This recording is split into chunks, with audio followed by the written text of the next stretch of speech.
and welcome to the debate. I'm your host, Sana Makbool, with you at PTV World. In today's show, we will be taking a look at two very important stories. The first is extremely important in terms of bringing more clarity to our viewers as to what is going on regarding the economic situation of the country. There are different views coming in from various sections in Pakistan claiming different things regarding where we stand as an economic point of view. Some, of course, are claiming outrightly that we're very, very close to a default. And, of course, there is a lot of political element involved with that as well that has been denied by the current political government and the leadership, claiming, of course, that the way that the financial strategies have been conducted, we are on our way to progress. And there's a lot in terms of what will happen in December in being able to get foreign investments and loans as well, which will help with the current situation. There are still, of course, many concerns regarding the economic situation that we'll have to deal with, and we're going to explore them in our show today. Of course, there is the big payment that is due on December 5th, which, of course, is being talked about whether or not Pakistan will be able to do that. Of course, the finance minister and others have reiterated that they will be doing that. So we're going to take a look at how that's going to impact. And then, of course, the CDS is being taken a look as an indicator of whether or not Pakistan is close to a default, which has surged by 30% points to 93% yesterday. And because of that, of course, there is a lot of concern with regards to various loans that Pakistan still has to pay and what sort of a capability exists and how we would like to move ahead in the future. Also, the ninth review of the IMF is delayed, which is also causing investor concerns, and there is a lot going on in terms of the community within Pakistan talking about whether or not there is any sort of trust deficit by the IMF towards Pakistan's capability to be able to return loans. And of course, with the current situation regarding the devastating floods, the political and turmoil, and then of course global changes that are of course impacting countries like Pakistan, we really must look at what is the current situation of the country, where do we stand, and of course we'll be talking to our experts regarding this so that they can give us a better idea as to what is going on.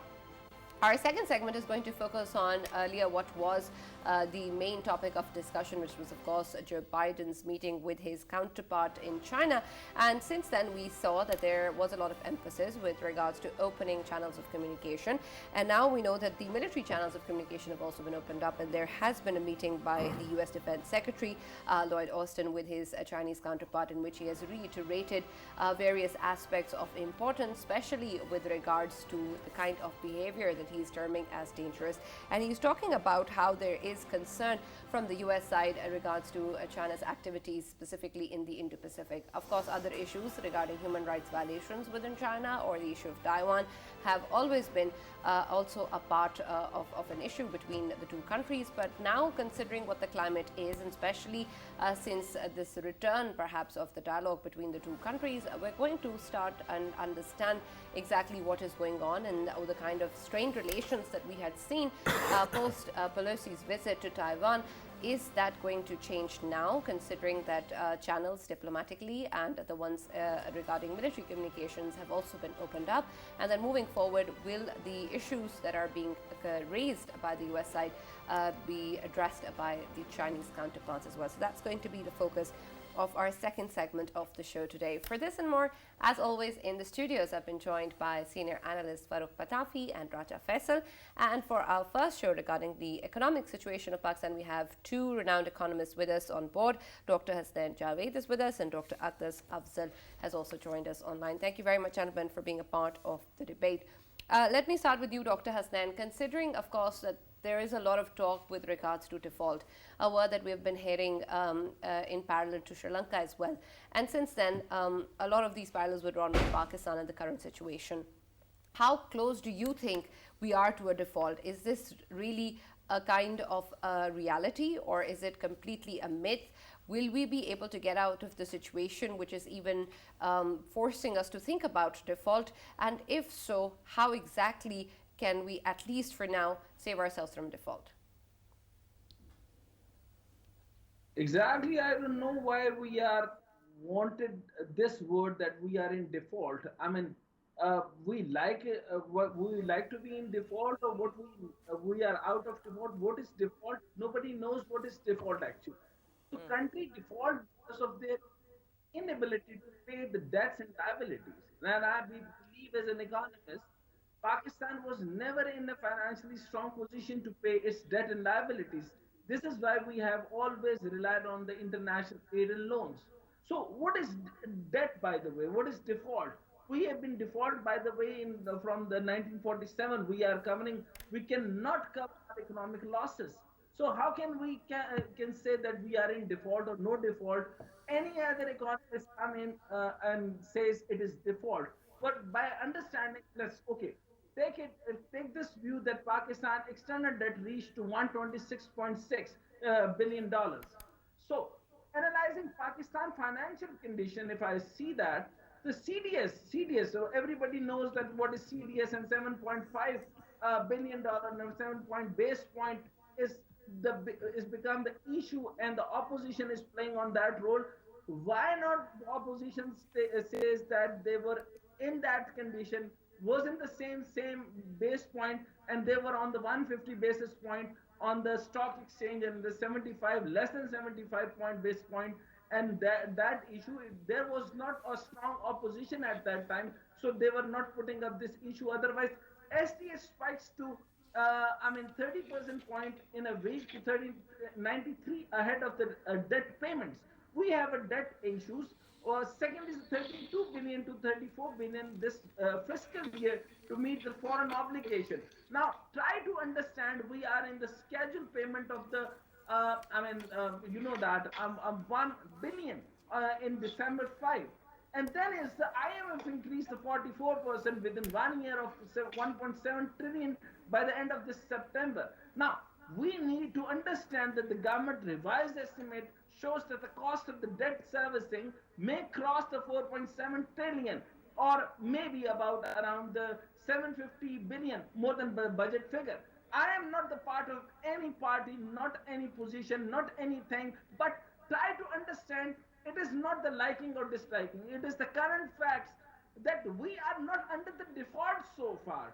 Why we Right, are all putting right. our I understand that, and I'm glad you said Pakistan that on the because it default was side. important to give our viewers that clarity from the beginning. Yes, Your time is you want to short, add but I something? just wanted to add it one Yes. more thing about the, final verdicts about the CDS. I just wanted to give you the report and showing you the CDS level shows the cost of insuring against the default. It doesn't tell the probability of default, one. And the second is the current rate is reflective of the fact that no one is willing to guarantee Pakistan debt, one. And the third thing is the Pakistan would find no investor if wanted to issue the 1 billion bond of 8% today. So if we are creating the rumor that we are in default, what is the outcome of the foreign direct investment? Would any Right, investor absolutely, come in and I Pakistan? understand that, and we'll talk more about that, of course, because that's a serious issue as well. But Dr. Agdas, I wanted to speak a little bit more about the CDS because it's extremely important in terms of course, understanding if it is a true indicator of a default or not. Yes, Dr. Agdas. Thank you very much for inviting me to your show. I think when it comes to specifically your question about whether CDS, which is credit default swaps, are a representative indicator for whether a country is going to default, I think in some cases, yes, but not in the case of Pakistan because they're very thinly traded. And I think we have recently seen that there has been a massive spike in credit default swap rates in the case of Pakistan. I mean, they've gone up by more than 30 percentage points in just the last 10 days or so. So CDS are thinly traded. They are not indicative of whether Pakistan is going to default. And and my personal analysis is that no, Pakistan is not going to default now, tomorrow, or even next year. That's Yeah, true. that's brilliant. Dr. Hasnan, you have obviously heard Dr. Agdas. Can we say that in current scenario, things are moving around in terms of, talking about economy as well? It's all being politicized. And can we say that the opposition parties, they are wrongly sort of utilizing the current economic situation to to blame the government, that government was not performing well, that's why it has happened? So it is all due to their taking up this a point as a political narrative. Can we say that if they reverse their position, the economy would get settled? Yes, thank you very much, Rajesh Faisal Sahab. I'm really appreciate your question because, I mean, there are two different political narratives is on the road. One is a rumor. I mean, you are very rightly said, and you are picking up the right point that it is complete politics. We need Pakistan needs a political right path to work on. And there is a narratives game. There is a political narrative. There is a economic narrative, and there is much of the support by the people. Now, the first rumor of the Pakistan default rests based on a miraculous campaign. He is rightly said by the SN Iqbal. He is rightly said. Of course, I mean it was the same time, and it was 3.5 years back. The base point was the same. Why the opposition was not putting up this game? Because they know that there is a sense of economics, and sense of economics says that we should not tell that other countries that we need to have the federal direct investment as the Qatar. They have the total of the 30 lakh people, and they have created the FIFA World Cup, and they have the monstrous demonstration of the Islam and Islamophobia. They have cut down everything, and their economics is on the boom. And what we are doing, we are blaming, the opposition is blaming their own country. If they are in government, they are praising their government, and if they're not out of the government, they are not praising the government. I mean, the next thing is the PTI doesn't want the Pakistan default, says Tareen. Of course, we should not. Tareen Saab is the sensible guy, of course. He knows the economics. And if we say that everybody, that the Pakistan is the baddest way or the baddest place to invest in, who comes in? I mean, the no FIFA World Cup, the World Cup or T20 or something like that, it will not never come to Pakistan. We need to have to establish what? We need to establish the restaurant, we need to establish the tourism, we need to establish the 9 economic zone of Pakistan. So there is no political stability. It is just a 4 to 5 months. We need to have the 2 years of the complete government to make the policies by the Ministry of Industry, by the Ministry of Commerce, by the Ministry of or the Board of Investment, Chairman Board of Investment. We have to place the right people on the right directions. Right. Right, absolutely. Thank you very much, Dr. Hasnain Javed, for being a part of the debate and, of course, giving your very valuable input to the discussion as well. But Farooq, of course, in terms of understanding where we are right now, there's a lot that has been talked about by Dr. Hasnain and Dr. Akhtas, but I want to also clarify what exactly is the kind of impact that Pakistan is dealing with. Of course, there is the issue of speculations, there is the issue of the talk of default that Dr. Hasnain was also pointing out, and then there's also the kind of global impacts that everybody is facing at the moment. And then, of course, the kind of issues that everybody keeps on hearing about with regards to the default are not helping, especially business investors as well. So in terms of the tough decisions, I understand that the government has to take them, but how important it is for the people to also understand that. And secondly, in terms of whatever is going to happen in December, in terms of our foreign laws and what we expect to happen that's going to change things around, are we still on the right track? Right, Sana, and these are very valid questions. Let me first actually address a couple of things that was said earlier and your questions regarding them as well. You see, earlier I heard, and this is absolutely correct, Pakistan has never defaulted on any commercial, repayment.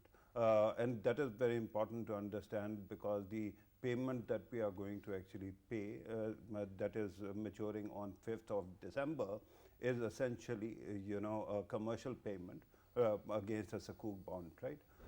And that is how perhaps things actually, speculation started. But then there is issue of CDS. First of all, you asked earlier, Dr. Saab as well, Dr. Akhtas, whether CDS is anything that is a reliable indicator of it. And there is something very interesting that you have to understand. Credit default swaps are instruments against any kind of sovereign default, and that is important to understand, because when you buy any bond, you also buy them to ensure that if there is a sovereign default, you are protected, right? Now the problem at this moment is that there is no single authority to certify the CDSs in Pakistan, and it is mostly on the over-the-counter transactions. So that means that mostly it is affected by speculation, and it is not a correct indicator of any kind of financial meltdown or default. Now, what exactly has happened in the past 10 days that Dr. Agdas was talking about is also important to understand. There's misinformation and then there's disinformation. Weaponized misinformation is called, deliberately weaponized misinformation is called disinformation. Right. And we have seen a WhatsApp message actually coming from, originating from a brokerage house that essentially spoke about this, and then started YouTube videos and umpteen others because they are cycles.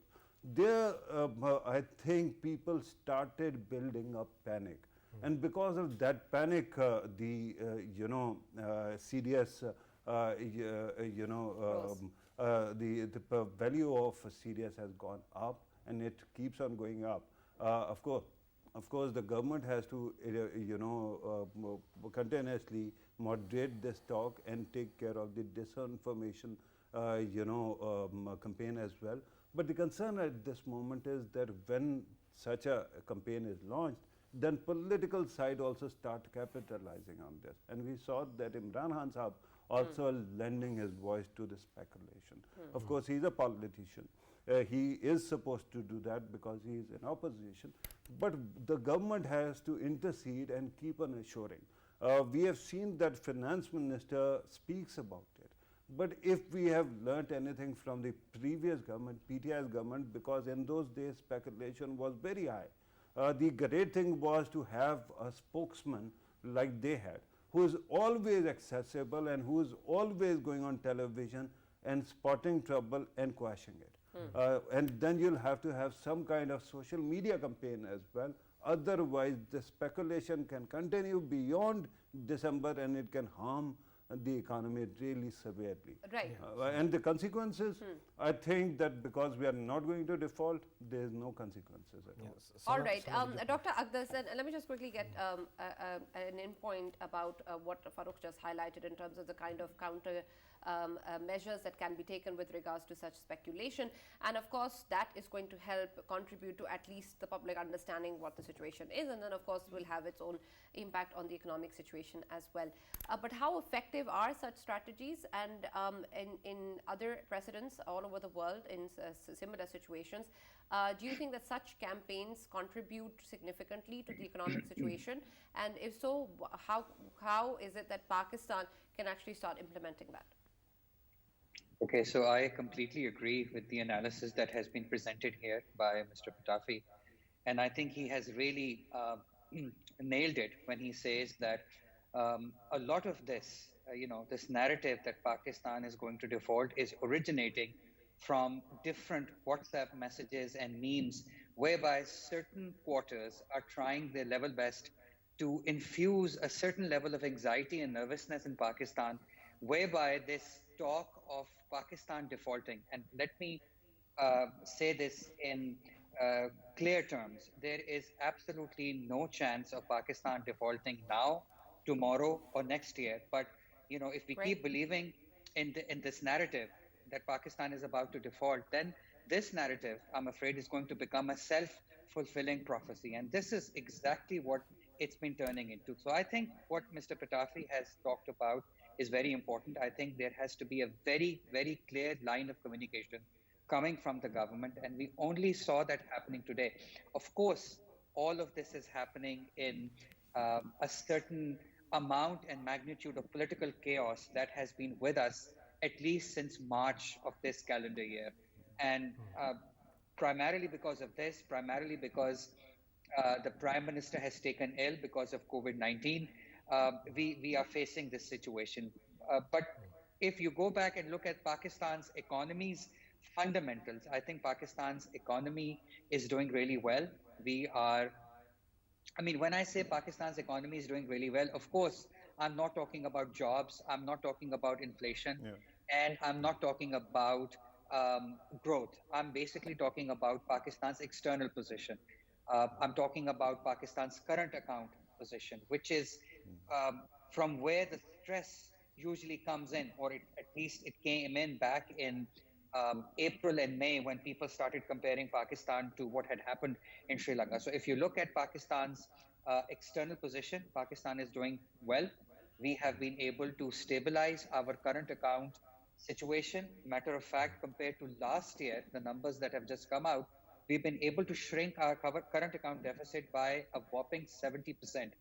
And if this goes on for some time, Pakistan is going to be able to really shrink its current account deficit, and that is good news for the stability of our exchange rate. That is good news when it comes to the price of imported fuel, and that is good news when it comes to Pakistan operating in a world where there are very, very strong and challenging headwinds facing a lot of countries like Pakistan. But Pakistan Right, Exactly. absolutely. Dr. And, Asad, right Dr. now. Akdas, that's great news, but unfortunately, Faisal, I'll have to stop there. We're going to go to a short break, and you can then ask your question.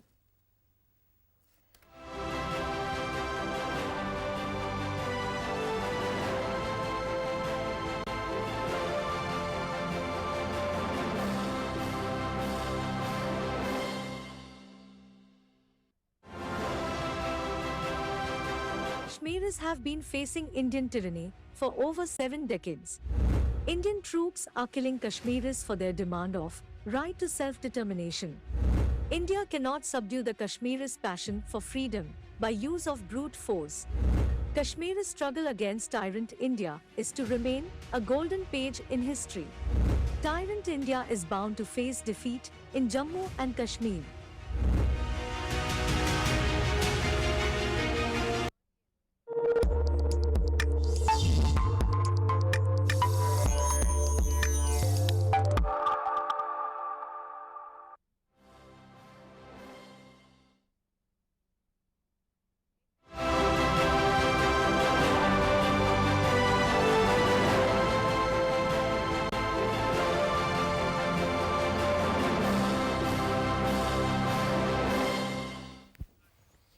Welcome back to the debate. We're talking about the economic situation of the country, and fortunately, our experts so far in the discussion have clarified that Pakistan is not close to a default, and not in the near future or in the later future as well be anywhere near the default, considering the kind of steps that Pakistan has been taking with regards to the financial improvements and economic uplift of the country. Yeah. So moving on from there, I believe, Faisal, you had a question before the break, and you're very eager to ask. Thank you very much, And Sana. beware, I'm going to do exactly what you were trying to do to Sana as well. Oh, I So I'm going to tail your question. Go ahead.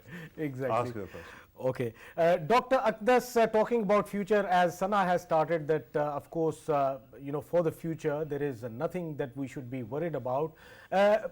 Over here, of course, I have an example. While I was studying in UK, of course, at that time, it was the time when credit crunch was at its peak, and of course, the economies were shrinking, and still over there, political parties, especially the opposition parties, they only used to highlight and criticize the governments over joblessness, over similar other things, that the inflation is out there, and but none of the opposition parties ever said that we are going to default, to create a sort of chaos, because everyone knew, and even the political parties, they understood that terming these kind of terms, that country is going towards a default, of course it creates a chaos.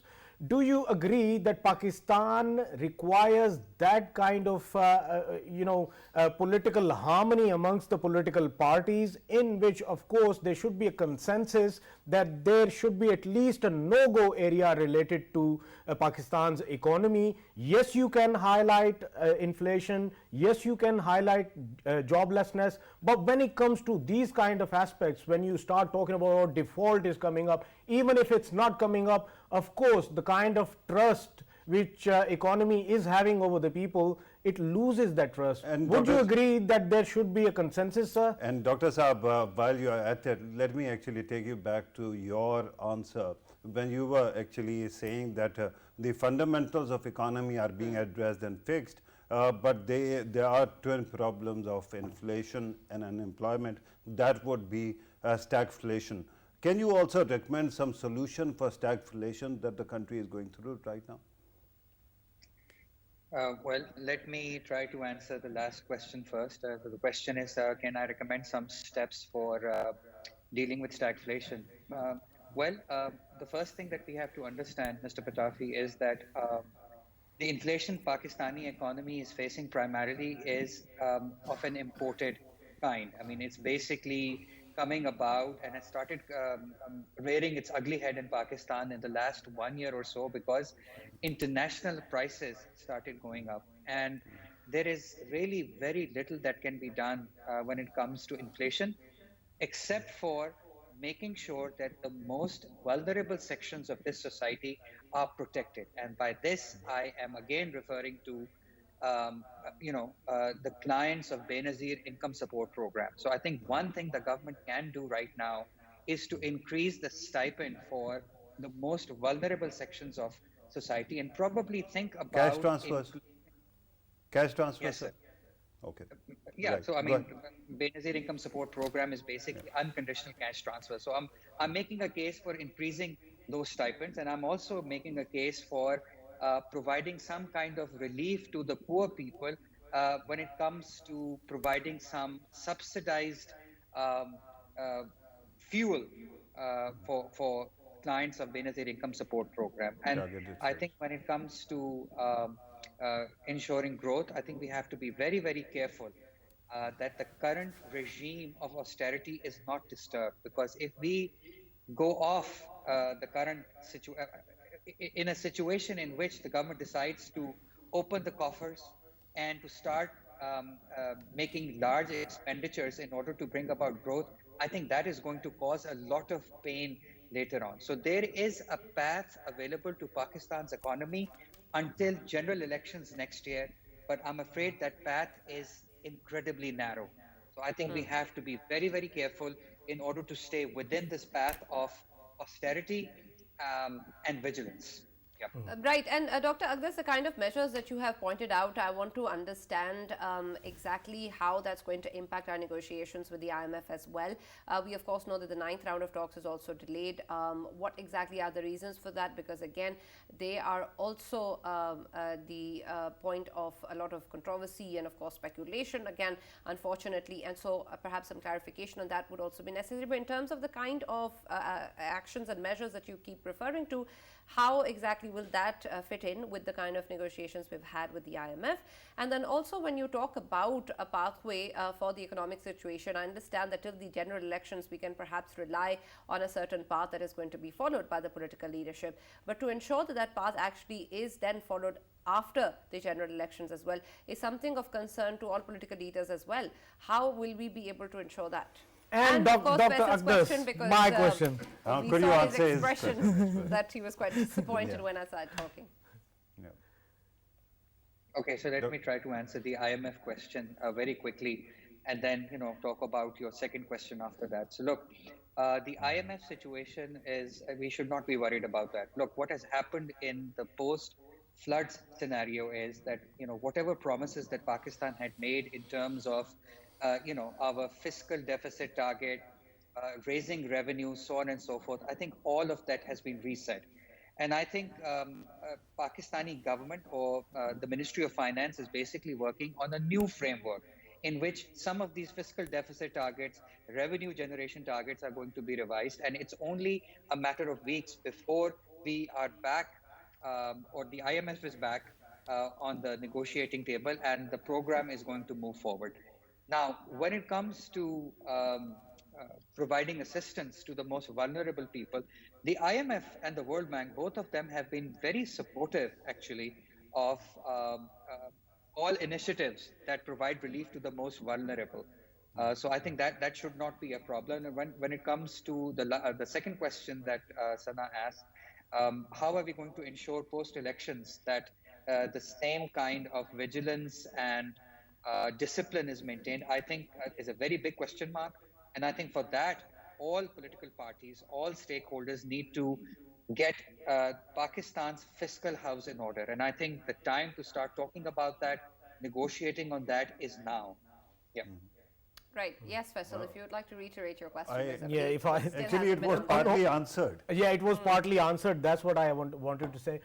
But still, you know, if we talk about, of course, the Western world, we know that they have a sort of economic consensus that they do condemn or criticize the policies led by the governments related to inflation, taxes, tax raises, and all of these. But when it comes to, you know, economy as a whole, criticizing over it, they never do it. And I think that's how they maintain the trust which is of the people over the economy of that country. When we will be getting that in Pakistan, because if we look at you know, the political parties of obviously current opposition right now is utilizing it to sort of you know, hit the government, but can we have it in coming future, the consensus that can actually you know, define the red zones or define the no-go areas that no political parties can cross and get into? Faisal was talking about red zones and no-go areas because he's sitting in one. Yes. But very quickly, Dr. Saab, an extension of the very same question that Faisal asked. You earlier also talked about the need for consensus. The concern at this moment is who's going to actually, you know, make that possible, because all this political speculation that you mentioned is hurting our economy is also coming from media and social media, where somehow we have created this monkey business of speculation regarding army chief's appointment as well. In that kind of a situation, do you think that anything is sacred anymore? Well, I am personally extremely disappointed by the kind of rhetoric and narrative that I have observed in the social media coming from different political quarters. Look, you can have disagreements, you can have a different worldview, you might have a very poor and low opinion of certain individuals, but to question the very fact whether Pakistan's economy is going to be viable or not, I think that's definitely beyond the pale. And I think I have listened and heard these statements coming, like I mentioned, from certain political quarters, and I believe that they are extremely irresponsible statements. And there is a very clear and present danger that if certain political leaders whom the people hold in very high esteem talk of certain things like this, then it's entirely possible that something that is now being used as a political bargaining chip by certain political parties might actually turn into a self-fulfilling prophecy. So I think these political parties need to be very, very careful. And I think this is where we can talk about certain zones. I mean, I don't want to talk about a red zone or a blue zone, but I think I would definitely want to talk, I would want to urge caution. I would want to urge all political forces and stakeholders to be very, very careful about their statements on Pakistan's economy, because this is going to have repercussions not only in Pakistan, but abroad, and not only today, but for many years to come. So I think everybody has to be very, very careful. Right, and I hope everybody shares that concern. Thank you very much, Dr. Abdul for joining us and being part of the debate. We'll take a short break here and continue our discussion on the next segment.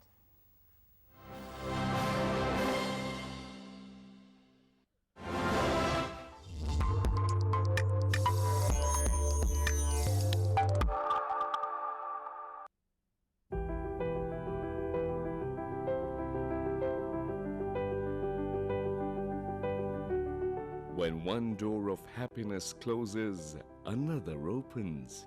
But often we look so long at the closed door that we do not see the one which has been opened for us.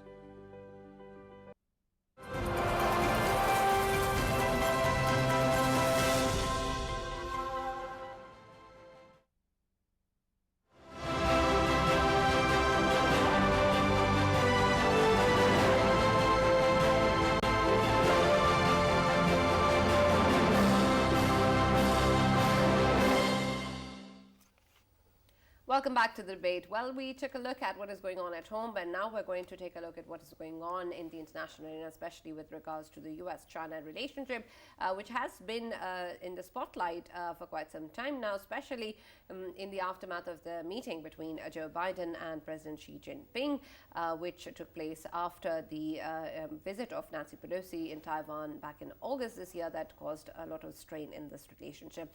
And now there is, of course, a military communication channel that has also been opened up with the U.S. Defense Secretary meeting his counterpart and expressing his concerns over issues of China's military behavior within the Indo-Pacific, issues of Taiwan, human rights violations, and others.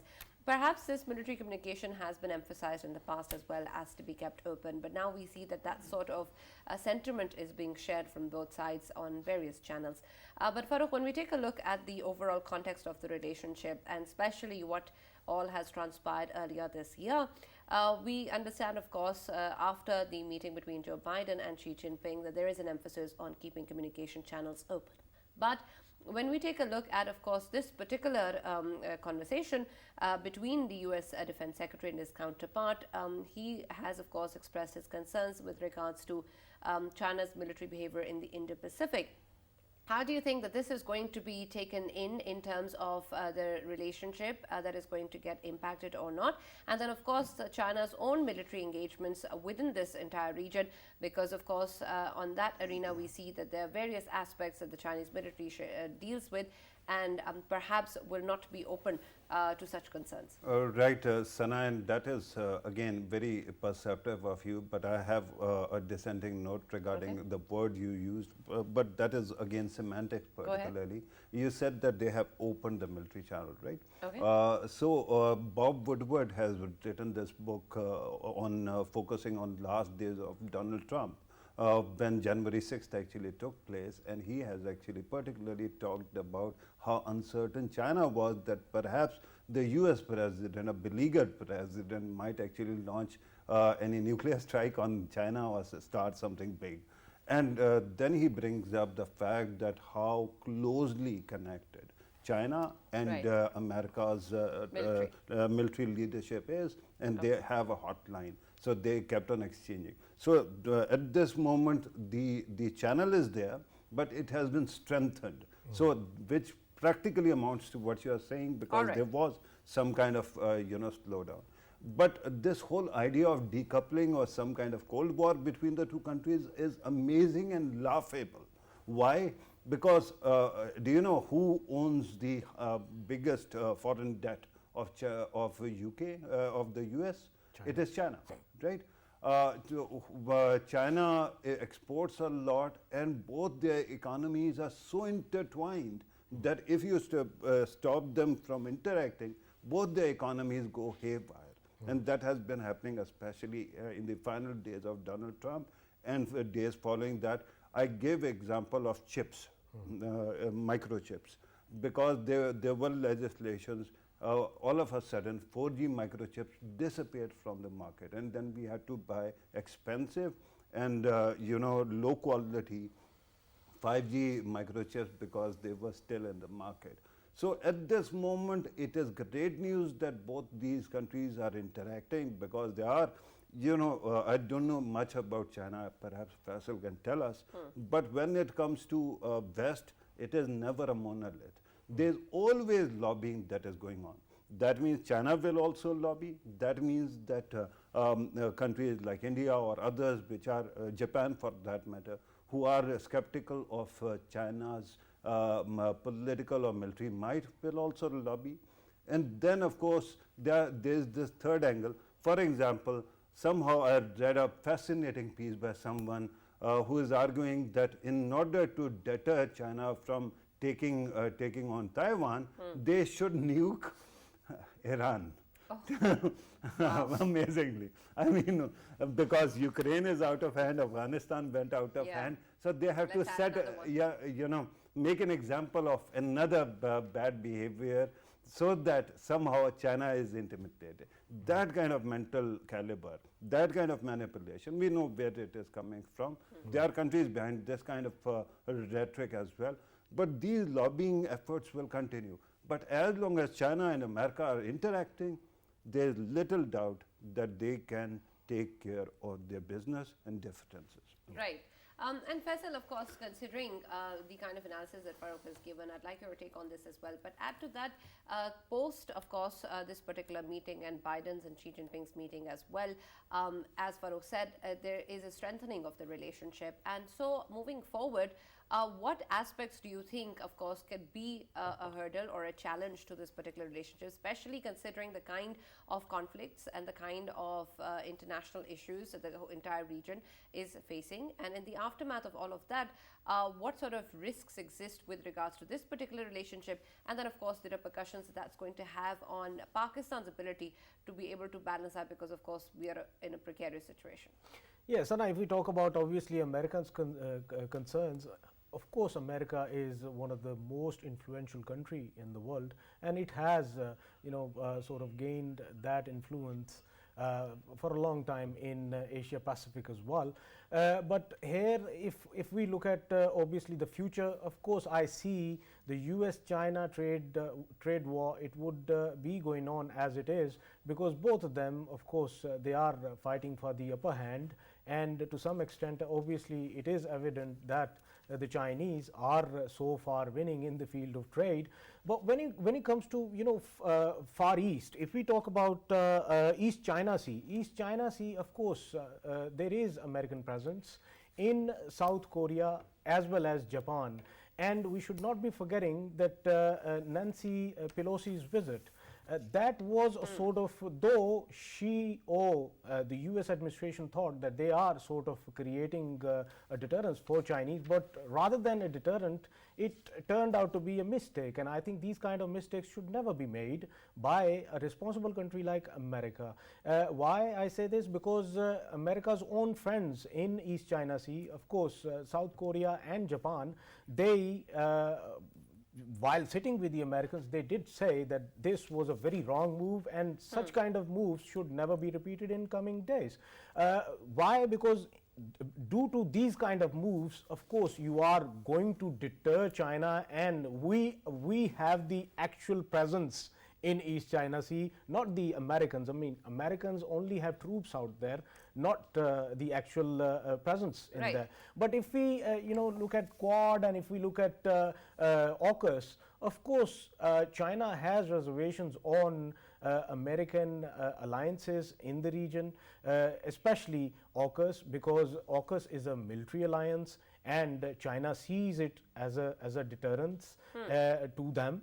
And of course, they will keep it as it is. But in coming days, we can see normalization of sort of their relations. All right, that remains to be seen. I'll have to not a big there difference. because we have to cut it. Can I very quickly talk about a couple of things? Very quickly. We're right on the clock. Regarding the leadership of the two countries, as I pointed out last time we were sitting here talking about it, they got fresh mandate. And that's where they can interact more comfortably. And, but Republicans, they have taken over the House, and they have been actually focusing on the son of the president, and their allegations or so-called allegations. So they keep on playing with the scandals, and we'll have to see both sides, how do they manage their hawks. If they manage their hawks, it can be good. Very interesting That's situation. all that we have from the debate. Unfortunately, all of us like to end or right on the time just to give you enough information. That's all that we have from the debate. See you tomorrow.